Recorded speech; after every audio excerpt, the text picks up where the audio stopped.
توانائی دیتی ہے, پورا مضمون باندھا ہے. اعلیٰ حضرت کہتے ہیں بہروپیہ تھا, مداری, روپ بدل بدل کے دکھایا کرتا تھا, بادشاہوں سے انعام لیتا تھا. ایک دن اورنگزیب عالمگیر کے پاس آ گیا, کہنے لگا میں روپ بدلوں گا, اگر آپ پہچان نہ سکے تو میں انعام لوں گا. آپ نے فرمایا میں کوئی ایسے ویسا بادشاہ نہیں, کہا مجھے دھوکہ دینا مشکل ہے. کہا نہیں میں روپ بدلوں گا. حضرت اورنگزیب عالمگیر بڑے نیک بادشاہ گزرے, بڑے پرہیزگار. وہ بہروپیہ کہنے لگا میں روپ بدلوں گا, آپ نہیں پہچان سکیں گے. فرمایا چل جتنا تیرے اندر زور ہے لگا لے. حضرت نے اعلان کیا کہ میں نے فوجی بھرتی کر دیں, 2 ماہ کے بعد ٹیسٹ ہوگا. وہ 2 مہینے دوڑتا رہا, رنگ روپ بناتا رہا, آیا ٹیسٹ دینے, 2-3 سپاہیوں کا امتحان لیا. اس کی باری آئی تو 10 روپے دیے, کہنے لگے تیرے آنے جانے کا کرایہ میں نے تجھے پہچان لیا ہے. کچھ دنوں کے بعد جانے لگے سفر پر, تو بھکاری آ گئے خیرات مانگنے. اس نے بھی سارے منہ پر سیاہی مال لی, کپڑے پھاڑ لیے, سر کے بال مڈا لیے, پگے تک کٹا لی, بدرنگ ہو کے آیا. کاسا آگے کیا تو حضرت نے 10 روپے ڈالے, کہنے لگے تیرے آنے جانے کا کرایہ میں نے پہچان لیا ہے. کچھ دن گزرے تو ٹیچر کی ضرورت تھی. اس نے مونچھیں بڑی کر لی, داڑھی نکلی لگا لی, سر پہ جنا کیپ پہن لی, ایک شیروانی لے لی اور ہاتھ میں چھڑی پکڑ کے آیا. کہنے لگا میں استاد ہوں, 2-4 بندوں کا امتحان لیا. اس کی باری آئی تو 5 روپے دیے, 10 روپے دیے, کہا تیرا کرایہ میں نے پہچان لیا. 2 سال گزر گئے. وہ جب بھی آتا حضرت پہچان لیتے. ایک دن سفر پہ جا رہے تھے, بہت بڑا لشکر تھا, جہاد کرنے جا رہے تھے اورنگزیب عالمگیر. تو دیکھا ایک پہاڑی ہے, پہاڑی پہ لوگ جا بھی رہے ہیں آ بھی رہے. اورنگزیب عالمگیر پوچھنے لگے یہاں کیا ہے؟ کہنے لگے بابا جی بیٹھے ہیں دعا کرتے ہیں, اللہ کے نیک بندے ہیں. اورنگزیب کہنے لگے یار پرانے لوگ سارے ہی اللہ والوں کو مانتے, یہ بھی مصیبت آئی ہے جتنی نہیں آئی ہے, سارے لوگ ہی مانتے. کہنے لگے ذرا میں دعا نہ کرا لوں, بچے کام جا رہا ہوں. اورنگزیب بادشاہ تھے, بادشاہ لوگ نازک مزاج ہوتے ہیں. گھوڑے سے اترے, بڑی مشکل سے پہاڑی پہ چڑھے, اوپر گئے تو لائن لگی ہے. بابا جی غار میں بیٹھے, کہنے لگے میں نے ملنا, میں اورنگزیب ہوں. انہوں نے کہا ہمارا بابا اس طرح کا پیر نہیں کہ امیر آئے تو رنگ اور ہو, غریب آئے تو اور ہو. یہاں اگر ملنا ہے تو لائن میں لگ جاؤ, سب ایک جیسے. اب لائن میں کھڑے ہو گئے, 50 آدمی آگے تھے, کہتے ہیں 51واں نمبر تھا. تھک گیا دھوپ میں کھڑا کھڑا. جب میں پہنچا غار کے دہانے تو میں نے بابا جی کے چہرے پہ نظر ڈالی تو بڑا نورانی چہرہ, بڑی خوبصورت لب و لہجہ. میں نے کہا میرے جیسا آدمی بھی پگڑی باندھ لے تو اچھا لگنے لگ جاتا ہے, بڑا خوبصورت انداز. کہتے ہیں میں ان کے پاس اتحیات کی حالت میں بیٹھ گیا. میں نے کہا حضور میں جا رہا ہوں جہاد کرنے, دعا کرنا. بزرگوں نے ہاتھ اٹھائے, اللہ اس کی مدد فرما, دین کو غلبہ عطا فرما, اسے دین کا سچا پکا سپاہی بنا. پھر تھپکی دی, 2-4 نصیحتیں بھی کر ڈالی. دیکھنا ظلم نہ کرنا, زیادتی نہ کرنا, جب تم جیت کر نہ کرنا, غرور نہ کرنا, نصیحتیں بھی کر دی. کہتے ہیں اب جب میں اٹھا تو 2-4 دینار بطور نذرانہ مسلح کے نیچے رکھے, اور الٹے قدم جب میں غار سے اترا انہوں نے رومال جھاڑا اور اٹھ کے کھڑے ہو گئے. کہنے لگے آج نہیں تو نے پہچانا, آج نہیں تو نے پہچانا, میرا انعام بنتا ہے, آج نہیں پہچانا, لا پیسے. اورنگزیب کہنے لگا یار تو نے حد کر دی, کہاں چڑھا کہاں کھڑا رہا, دھوپ میں تھک گیا, کمال کر دی بھائی تو نے. پتا تو کیا لے گا, اب تو جلدی بتا, وہ کتنے لوگ پیچھے دھوپ میں کھڑے ہیں, لشکر سارا کھڑا ہے, کیا لے گا؟ اس نے کہا سب سے قیمتی ہیرے وہ ہے جو تیرے سر کے تاج میں لگے ہوئے, مجھے تیرا تاج چاہیے. او بھائیو سننا اور یاد رکھنا, میرے اعلیٰ حضرت کہتے ہیں بادشاہ نے سر کے اوپر سے تاج اتارا, بہروپیے کے قدموں میں رکھا اور کہنے لگے یہ لے, اور یہ تو تیرا مانگنے پر میں نے دیا ہے نا, میں واپس آتا ہوں تو آنا میں اپنی مرضی سے بھی تجھے دوں گا. تو نے اورنگزیب جیسے بندے کو دھوکہ دیا, آنا میں اس وقت بھی دوں گا. وہ دے کر بس بات ختم ہو گئی, حد ہو گئی. دے کر کہتے ہیں جب میں پلٹا نا واپس, بہروپیے نے آواز دی بادشاہ ٹھہر جا. تو میں نے پلٹ کے دیکھا تو کہنے لگے یہ اپنا تاج لے جا, اٹھا اور لے جا. میں نے کہا 2 سال بیت گئے تجھے محنت کرتے, آج قابو آیا تو لے جاؤ. کہنے لگا لے جا, مسئلہ سمجھ میں آ گیا. میں نے کہا مجھے بھی تو سمجھانا. کہتے ہیں وہ پھوٹ پھوٹ کے رویا, اس کی آنکھیں برس پڑی, سیلاب کی طرح آنسو بہہ نکلے, تڑپا اور رو کے کہنے لگا بادشاہ میں نے جھوٹ موٹ رسول اللہ کی غلامی اختیار کی تھی, جھوٹ موٹ کی داڑھی, جھوٹ موٹ کی پگڑی, جھوٹ موٹ کا فقر, میں نے جھوٹ موٹ نبی پاک کا لباس پہنا ہے, تو تیرے جیسے بادشاہوں کے تاج میرے قدموں میں آ گئے ہیں. اگر میں سچ مچ رسول اللہ کا غلام بنوں گا تو اللہ کیا کچھ عطا فرمائے، اللہ کتنی نعمتوں سے نوازے۔ میرے اعلیٰ کیا فرماتے ہیں؟ اعلیٰ حضرت فرماتے ہیں فرشتے بھی کرتے ہیں تعظیم میری۔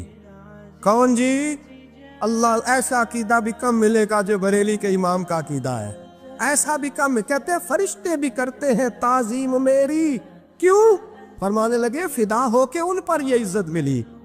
بغداد کے ایک درویش عالم تھے، تو وہ جب بھی نماز پڑھاتے نا تو کسی تاجر کی 2 بیویوں کے بارے میں دعا مانگتے۔ توجہ ہے میری بات پر؟ نماز پڑھاتے تو کہتے اللہ اس تاجر کی 2 بیویوں کو اپنی خاص رحمتیں عطا فرما۔ ایک دن لوگ ان کے گرد اکٹھے ہو گئے، کہنے لگے بابا جی بتائیں تو صحیح وہ بیویاں کون تھی جن کے لیے آپ دعا مانگتے؟ تو فرمانے لگے میرے شہر کا ایک تاجر تھا، بہت بڑا تاجر تھا، مالدار تھا پر بے اولاد تھا۔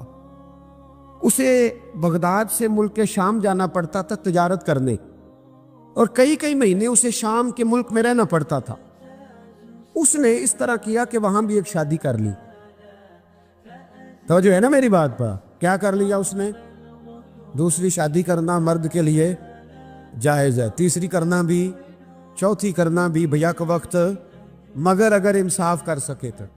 اگر چاروں میں ہم نہ آدھا مسئلہ سنتے ہیں اور آدھا ہی بیان کرتے ہیں، اگر انصاف نہ کر سکے پھر اس کے لیے 4 جائز، پھر وہ ایک ہی رکھے گا۔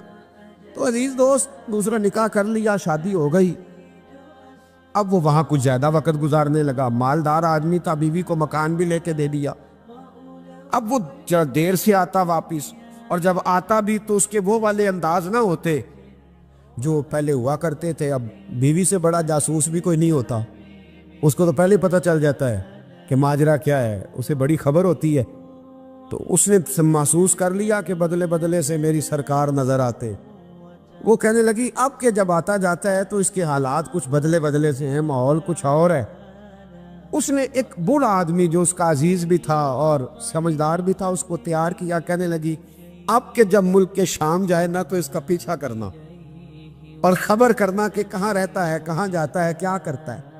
وہ بوڑھے بزرگ جو تھے وہ خاتون کے کہنے پر کچھ اس نے کرایہ بھی دیا، وہ اس تاجر کے پیچھے گئے اور واپس آ کے خبر دی، کہنے لگے کہ یہ تو 2-3 سال بیت گئے، اس نے وہاں بھی شادی کی ہوئی ہے، تجھے بتایا ہی نہیں۔ بیوی بڑی سمجھدار تھی، حوصلہ مند، زیرت، اس نے شور نہیں مچایا۔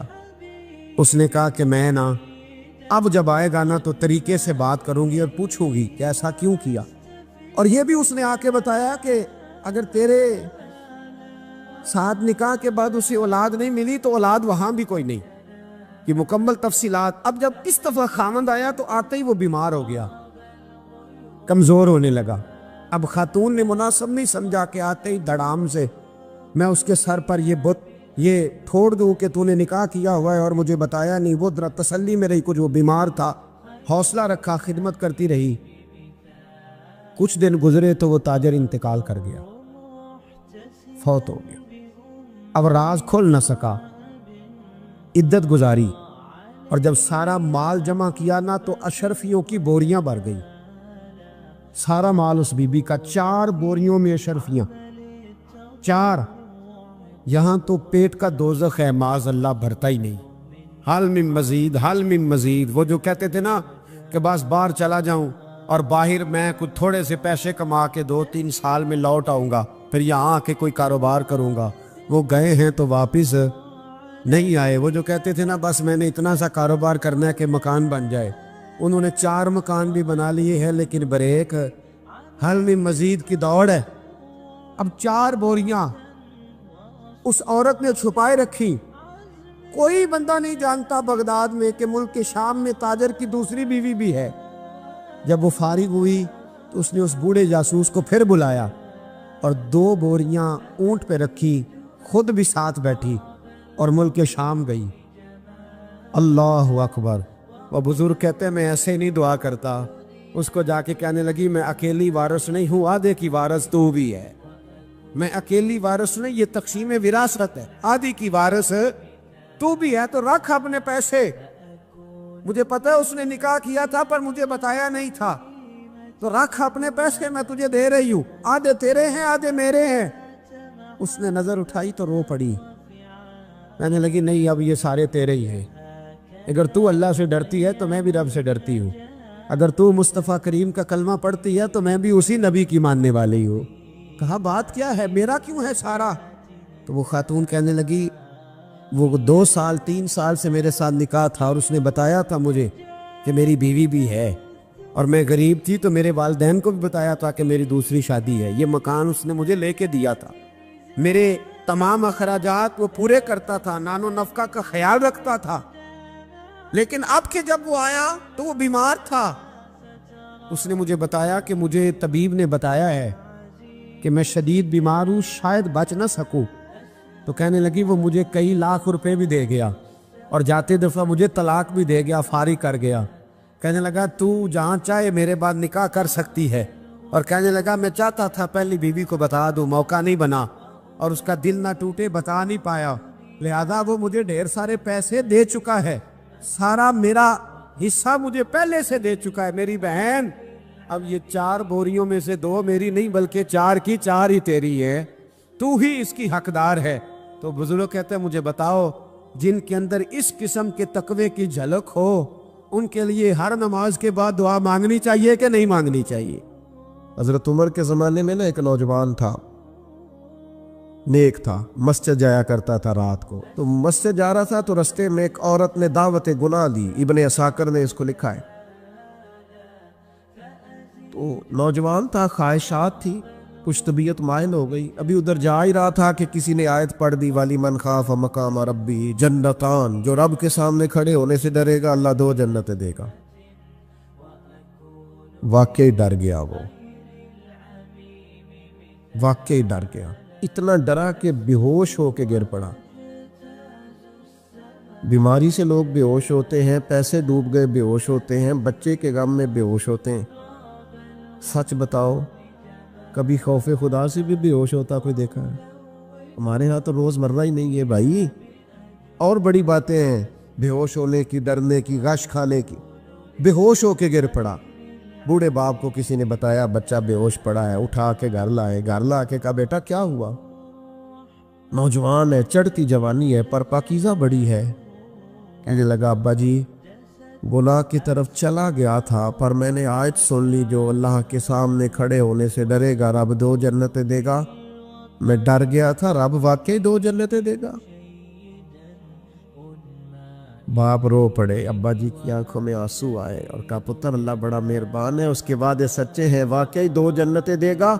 اس نے پھر ایک چیخ ماری اور اس طرح کی ماری کہ اس کی روح ہی پرواز کر گئی، روح ہی پرواز کر۔ کشتگان خنجر تسلیم را، عشق کی خنجر سے قتل ہو گئے لوگ۔ صبح حضرت عمر کو پتہ چلا کہ انہوں نے تو رات جنازہ بھی پڑھ دیا، تدفین بھی کر دی۔ جناب عمر فرمانے لگے اتنا نیک نوجوان خوف خدا سے دنیا سے چلا گیا، مجھے کیوں نہیں بلایا میں جنازہ پڑھتا؟